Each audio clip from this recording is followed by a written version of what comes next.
I just wondered, Mcfly playing the O2 for the first time. Yeah. What does that feel like when you say it out loud? We're playing the O2 for the first time. What are the sensations you feel when you say that? Well, I thought we'd already played it. Forgot that we hadn't. So was Wembley. Well, we played it as McBusted, but we never headlined it as. We never played it as Mcfly. So it's for our kind of return to playing again and being a band again. It felt like the appropriate venue, the one in London that we've not played. It is a bit daunting. We were there yesterday doing some filming, and it's a big old space to fill. So that's a little bit daunting. I hadn't actually thought about it till you asked me. No, I thought about it. Now I'm anxious. Well, I mean, does it feel as a return that you're making a real statement by playing there? Because it feels very much like a statement. Yeah, I guess you've got to be ballsy sometimes. It's like, right, come on guys, let's do this. But to be perfectly honest, it was like 5 months ago. Our manager, we were in a hotel room together, and you could feel something was brewing, something was about to happen, and our manager was like, guys, I've booked the O2 in November. Who's in? And it was like, okay, let's do this. And it's just enabled us to commit to it. And that came from nowhere. That's how he feels about it. It reduces anxiety. No, we're all good. Yeah, so it's a yeah. Yeah, the decision was made for us. Someone just booked it and said, are you gonna turn up? And we all said yes.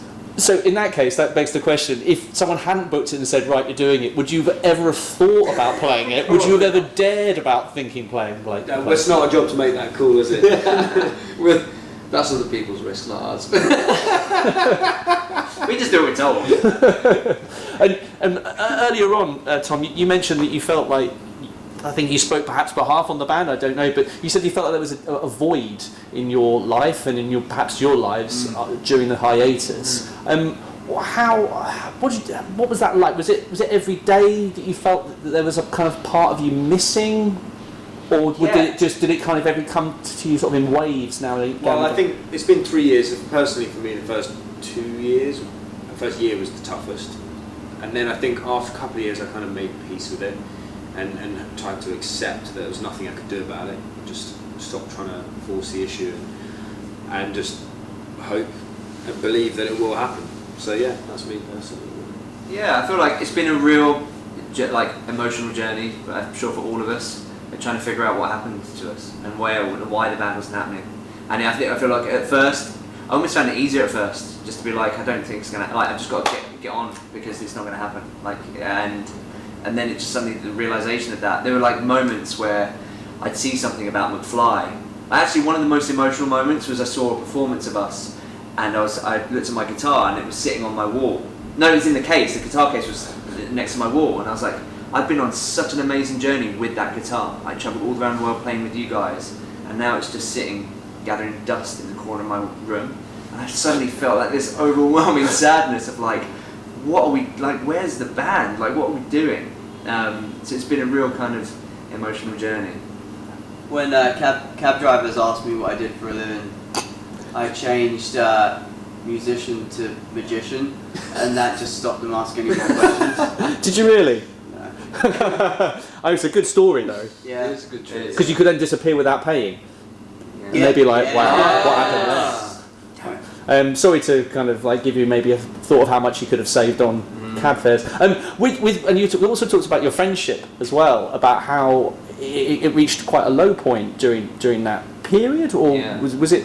How bad was it, if you don't mind me asking? Was it literally ignoring phone calls, texts? Or was it just not even reaching out to one another? Yeah, it's more lack of communication, really, wasn't it? Yeah, and more a case of just not reaching out to each other and just being missing. Like when you're in a band and functioning as a band, we were with each other all the time. Like for the first bit of the band, we were living with each other, and even then after that we lived next door to each other. So after an interview, we'd all get in the same car, we'd all go back to the same house or next door to each other, then we'd all go out for dinner, then we'd all hang out at each other's houses, we'd go to bed and we'd do the same again. So suddenly not having that, you just don't know how to communicate properly. And then when there are slight underlying issues that you don't communicate, it just builds up, and you start inventing issues that aren't even there.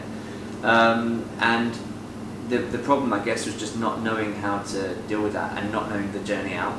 We all knew we didn't want the band to end, Like, none of us wanted. That's why we never officially split up, because none of us wanted that. We all wanted the band to happen.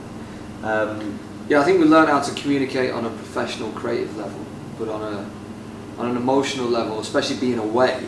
It's alright if, like, we'd have, a flare up every now and again that's like, mate, screw you or whatever, but it was over something really simple. But being away, like Tom said, you create, it's like, a relationship or whatever, and your partner's out and you're like, oh, whatever. She's not answering my text. She's not answering my calls, but she's alright. You start thinking that something's wrong. It's that thing of like, oh. It's interesting you talk about sort of replacing the personal relationship in the context of a business relationship, because obviously you've been together for such a long time, you've been friends for such a long time. Was that the turning point? Was understanding that you could talk to each other in a kind of business capacity without wanting to sound too sterile? No, it's never been. The word business has never been kind of relevant to us. I think it was more that we'd only ever known one thing. We'd met each other and immediately been in a band together, and we immediately became like great mates, best mates, and then started experiencing things that is like a 1 in a billion thing to experience, and we shared that together, and it was so much fun, and the roots just grew deeper and more entwined, and it was like felt like this unbreakable bond. But there's also, we're not good at talking, so when things kind of start to bubble, it just builds and builds and builds, and for so many intricate little reasons there were issues that started to appear, and weeds started to grow between the roots, and now kind of it's not just friendship, it's like you share so much. You share personal, like friendship, creative, like a little bit of business, but fans, family, friends, you share everything, and it's a very delicate thing, it's a very special thing, and Tom's right, when you're not in that and you're apart, it's not looked after. Those things aren't looked after, and I think it's communication. That's a simple thing, is you turn up, you've had a bad day, without saying it, no one knows. So you've got to say like, oh, we go through it together, and when you're not together, you don't go through that together, so you don't know. You don't know those things, and we've been through so much outside of it and inside of it, so it's like, you've got to. That's why I think the closest thing to compare it to is a marriage, and not only that, it's a marriage between 4 people. And not just us, it's with a band that unites us all and the fans. So it's this huge, weird, complicated dynamic that's so fragile and precious. And it's always great when we're together.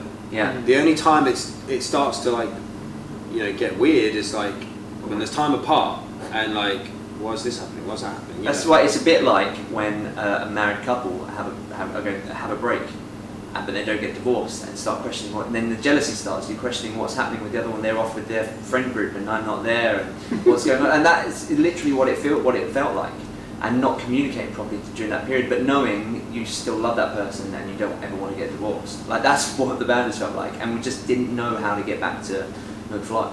We needed someone to help guide us there.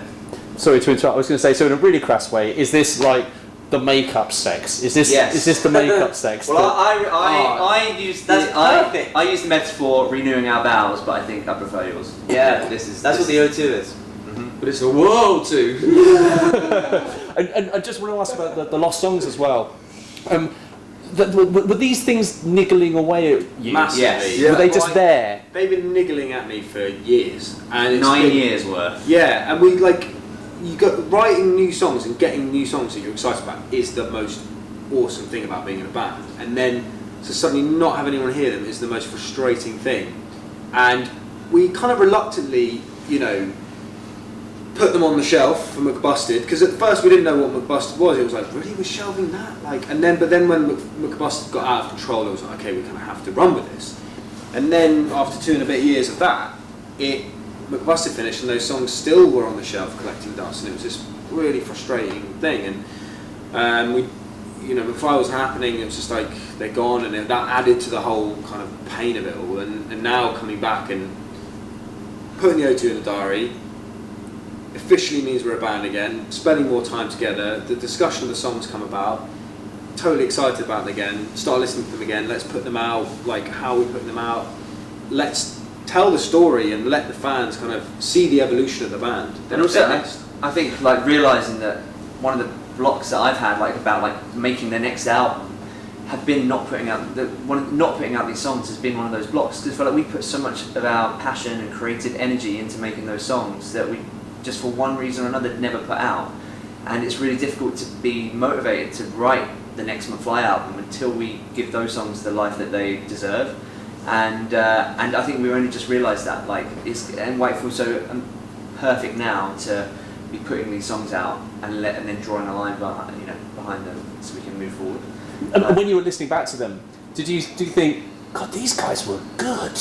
Yeah. What happened to these tracks? Yeah, and they've literally been lost in the sense that I didn't even have half of these songs. I hadn't even been able to listen to them. So it's been a rediscovery for myself, being like, I remember writing that, and why didn't we put that out? What were the reasons why? And it's such a shame, and why it's so just perfect that now we can. Like, and the music, the way that people consume music now through streaming services and stuff, it just lends itself for us to be able to put these up once a week. For people to have and to listen to, and then so I feel like the next 10 weeks leading up to the O2 show is going to be like the fans going on the journey of the last 9 years for us. I mean, with regard to these songs and then being able to move on to the next album, I mean, are there notes being shared, little riffs being shared? Well, I think like that's what the beauty of Mcfly is, that we have to be in Mcfly for other songs to happen, you know. And Tom put it well just a few minutes ago about, like, actually it was in a different interview, wasn't it? But No, you steal it for this one. Sorry mate, I'll steal it for that one. We'll edit this and you'll look like the genius who's come up with this line.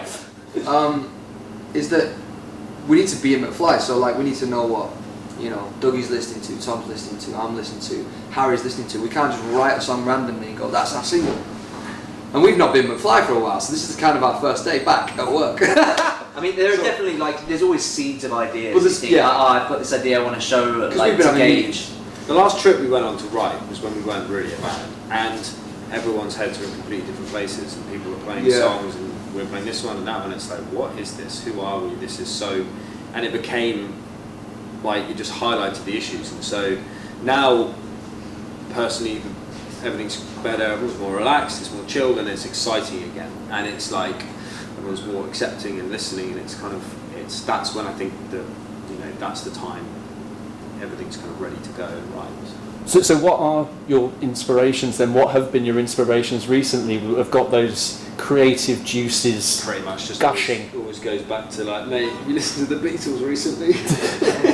Honestly, it does. There's And like, I think that's the interesting thing about, you know, being a band where there's not like one songwriter. Like you said, kind of, you know, everyone's influences come together, and that goes back to like the stuff we listened to growing up, and that's the stuff that makes Mcfly special. And then we have a love for classic songwriting as well, like just good, like, guitar, pop, rock music, like classic songwriting. And I think, you know, in the past 10 years particularly, maybe like a lot of that's kind of been lost, we feel, in music. So we're looking forward to writing songs that are bred from like 4 guys and friendship and like personal experiences from instruments, and like, and that's the kind of the best form we feel of music. And not trying to conform. I feel like what I loved about Mcfly when we first started releasing music and writing music was we weren't trying to conform to what, like, no, people weren't, the radio didn't sound like 5 Colours in a Hair and Obviously and those kind of songs. It was just that, but that was us, and we weren't trying to be anything apart from the songs that came naturally.